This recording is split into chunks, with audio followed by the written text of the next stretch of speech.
Thank the members of the Assembly Human Services Committee for allowing us to have this wonderful hearing today, because this hearing is discussing the needs of individuals with developmental disabilities, but also with all right, I'm going to say this right today. I think that hour that we lost seriously affected me more than I realized, because I'm thinking much quicker than it's actually coming out of my mouth. So let's try it again. For the needs of adults with developmental disabilities and comorbid, severe and challenging behavioral disorders, as well as mental health issues. And there's that encompasses so much, it's really hard to put into words all the different things that can occur. So, just for an example, that can be someone who has autism and then yet is also diagnosed as bipolar, some other kind of intellectual deficit, and still has another, like a bipolar or severe post-traumatic stress disorder, something else that's going on in addition. So it creates quite a tremendous amount of confusion amongst many people who are treating or taking care of or responding to emergencies for these people in this population. A lot of people do not know how to really deal with the population, and it's been ongoing, I know, for way too long. I know that there was a commission back from 2008, Donna Cavino's here, and they had tried to work on this back then.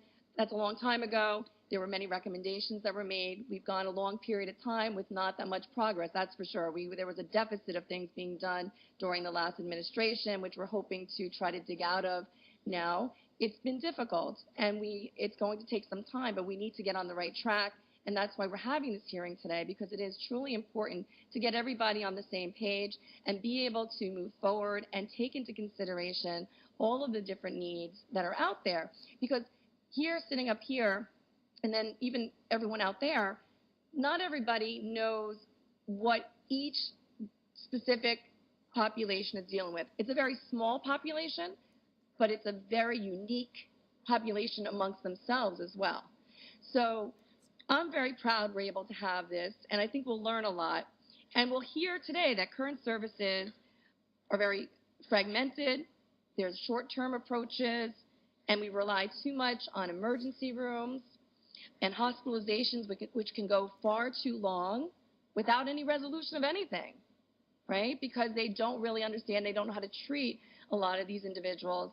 And these individuals, many of them are nonverbal. Many of them aren't able to actually, it's very difficult to teach them their own coping mechanisms for the other disabilities and the mental health issues that they're experiencing. So it's very complex, and we need to figure this out.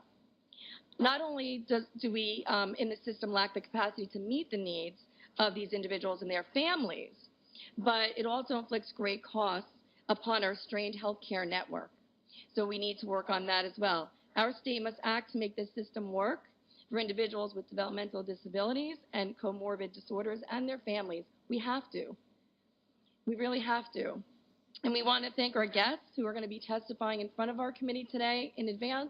And so I think we're just going to start, unless somebody here wants to say something before we start. No, we're good? Okay. I'm going to have Suzanne Buchanan.